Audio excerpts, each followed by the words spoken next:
Rabantsika rehetra amin'ity ariva ity ary faly mifanatrika amintsika sy amin'ny alalan'ny sary amin'ny alalan'ny feo ihany koa ho an'izay manaraka ny onjam-peo radio azisy any amin'ny toerana misy azy any ary amin'izao tambazotra serasera zao ihany koa dia fifaliana mandrakariva ny miaraka amintsika mba andika ny tenin'Andriamanitra sy amin'ny voninahitran'Andriamanitra mandritra izao fotoana izao. Ny fahasoavan'Andriamanitra sy ny fitahiny ary ny fiadanany ho amintsika tsirairay avy any amin'ny toerana izay misy atsika rehetra andry. Any amin'ny toerana izay misy anao raha dia manasa anao mba hanondrika ny loha hivavaka isika tompoko.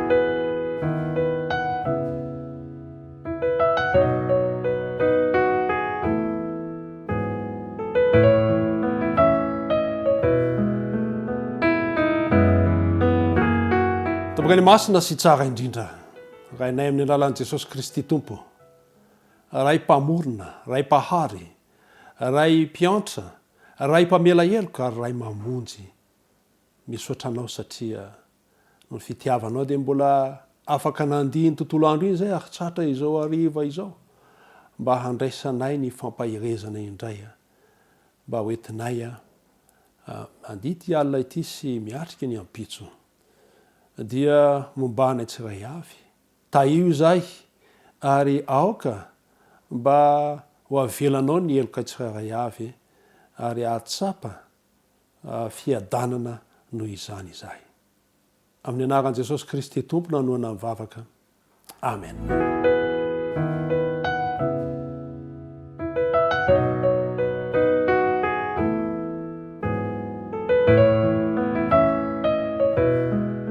Eny ry ava-malala ny fitahian'ny Tompo amintsika araka ny voalaza teo. Mandritra ny minitra vitsivitsika dia andray fampaherezana amin'ity androany ity. Tapitra eny ny tontolo andro dia miditra indray ny fahatomboan'ny andro araka ny voalaza amin'ny Genesisy hoe dia nisy hariva ary nisy maraina. Ny ten'Andriamanitra dia manambara amintsika fa izay zany no 420 ora. Ny hariva fiatomboan'ny alina ary ny maraina fiatomboan'ny andro. Ka amin'izao hariva izao zany dia efa tafiditra anatin'ny fiatomboan'ny andro vaovao zany isika. Andihy fiainana vaovao indray ary anao fanandramana miaraka amin'ny Kristy indray. Iresaka ny amin'ny atao hoe fiainana isika. Inona moa ny atao hoe fiainana? Ny atao hoe fiainana dia raha dika tsotra dia izao. Ny fiam-potoana reo amin'ny nahaterahana ka hatramin'ny fahataperan'ny ain'ny olona anankiray na ny fahafatesana izany. Izay no atao hoe fiainana. Ao anatin'izay dia misy ireo hetsika izay eo amin'ny resaka sakafo na fihinanana hanina, eo ihany koa ny hetsika ara-pananana na ny fiterahana izay tsy maintsy diavin'ny olona anankiray ihany koa zany. Teraka, manambady dia miteraka dia maty. Izay no atao hoe fiainana. Ao anatin'izay na mandravaka an'izay rehetra izay dia misy ny adidy sy ny andraikitra, ny asa ary eo ihany koa ny fiainana ara-pihetsepo ry havana. Izay raha famaritana tsotsotra ny amin'ny fiainana eto amin'ity tany ity. Fa i Kristy dia nilaza araka ny voalaza ao amin'ny Jaona 4:14 fa izy no fiainana. Ny kristianina izany dia mamaritra ny fiainana hoe Kristy.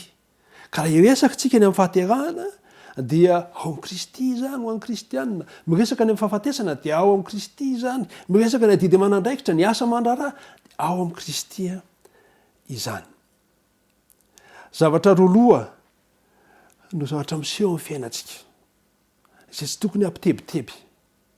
Dia ny omaly, zavatra niseho omaly sy ny fiandrasana zavatra iseho amin'ny ho avy. Ry havana. Amin'ny fiainantsika dia izao. Tsy maintsy misy ireo zavatra ireo. Ary miteraka tebiteby izany. Indraindray tsy mampandrisaina ny tamin'ny lasa, ny omaly izany. Kanefa izao ny zavatra tokony ho sapatsika.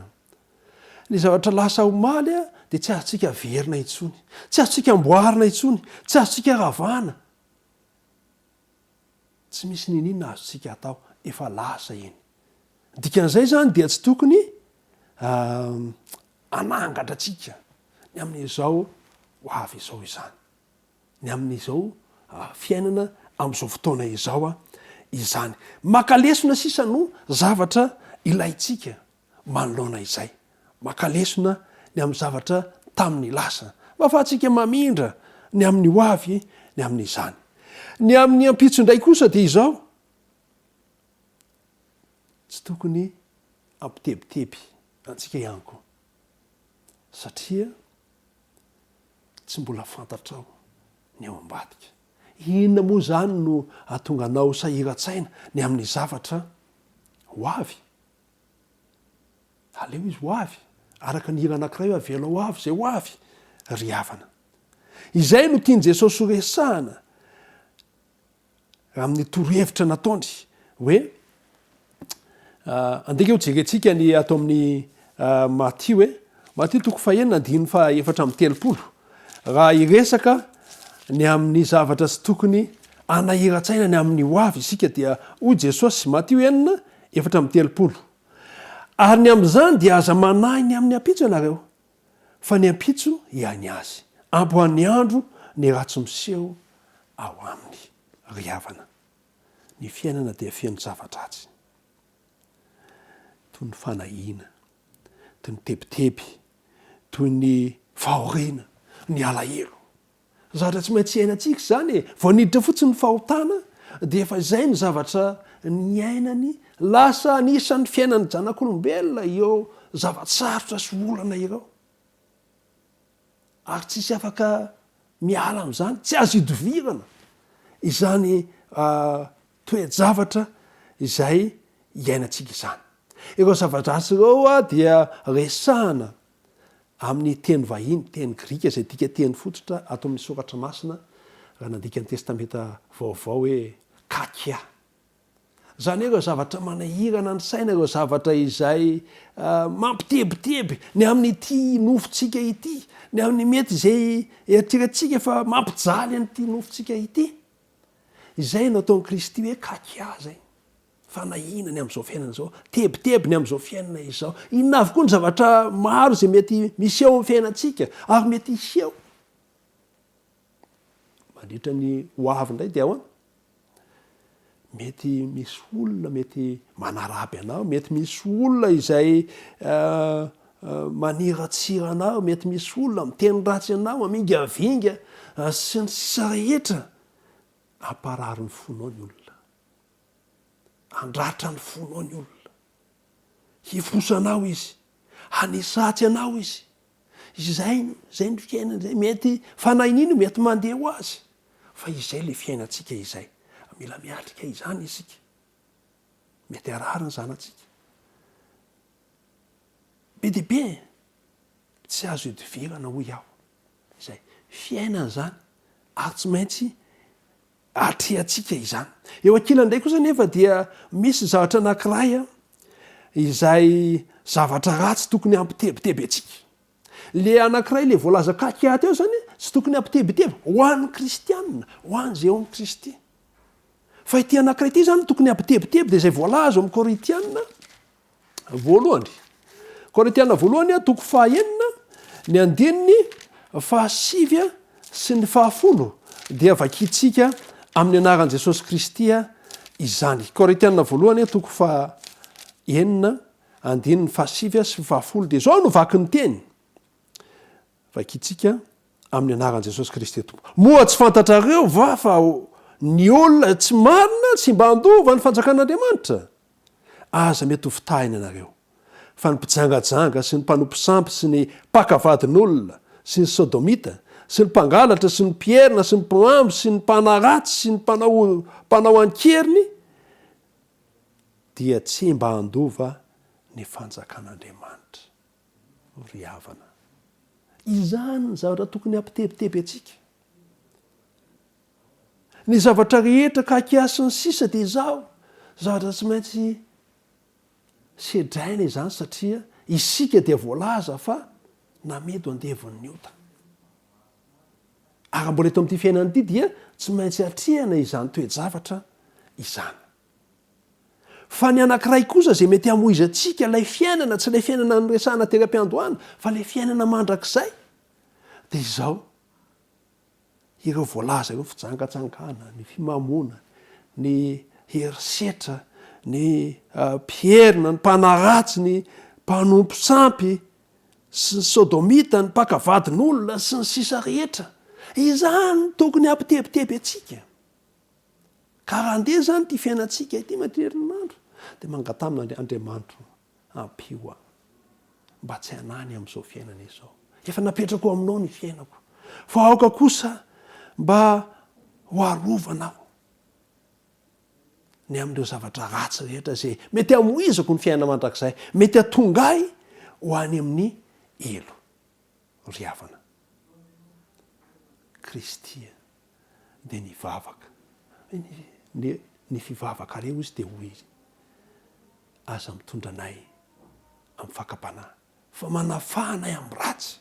Le ratsy resahan'i Kristy araka izay voalaza ao amin'ny Mateo 1 zany dia izao. Le ratsy le mety hatonga atsika hanary ny fiainana mandrakizay, le mety hatonga atsika tsy afaka handova ny fiainana mandrakizay. Koa amin'ity hariva ity zany dia tia hampahery anao aho, andesika mba anana fanahiny ny amin'ny zavatra izay anemba ny fiainantsika mandrakizay, fa tsy ny amin'ny zavatra izay mety anemba ny nofontsika eto amin'ity tany ity. Andriamanitra ny tanao ary mba hisosaitsaintsika izay rehetra izay, mba hisoraisitsika izay rehetra izay, fa ao amin'ny Kristy no fiainana. Ary isika dia tsy tokony anana fanahina. Le fanahina le tebiteby le kakia, fa le paonorosy kosa zay mety atonga atsika andaha ary atonga atsika hamery ny fiainana mandrakizay, satria maty ho atsika Kristy mba hahafahantsika mandova zany fiainana mandrakizay izany, fadio ny ratsy. Ary mangatamin'Andriamanitra isaky ny mandingana Andriamanitra tarito mba hanao zavatra tsara, mba handilarana tsara eo anatrehanao. Ade isika hivavaka hamaranantsika izao fotoana izao. Hivavaka isika.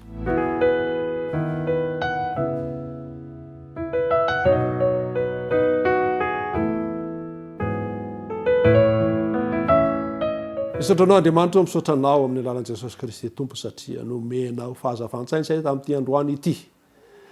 Ary araka ny vavaka nampianaran'ny Tompo dia aoka mba tsy hitondra anay fakapanahy tokoa ianao raha andia ene manao vaovao zay, fa anafaka anay amin'ny ratsy. Dia ny ratsy rehetra izay manimba ny ara-panahinay, ny ratsy rehetra izay mety hamerezanay ny fiainana mandrakizay, ny ratsy rehetra izay mety hitondra anay ho any amin'ny helo. Andriamanitra Tompo tio. Amin'ny anaran'i Jesosy Kristy Tompo dia manantena sy matoky izahay fa ho fiaino ny fiarovanao mba tsy ho latsaka amin'ny zavatsarotra tahaka izany. Aoka ny fananao masina kosa hampahery anay mba fanay miatrika ny fiainana, miatrika ny zavatra rehetra na ny zavatsarotra zay verinay fa ampangiry firy ty nofinay ity eto amin'ity tany ity. Dia misaotra Tompo satria manome toky anay ianao, fa raha mino ny zanaka izay dia anana ny fiainana mandrakizay. Amin'ny anaran'i Jesosy no hanohana ny vavaka. Amen.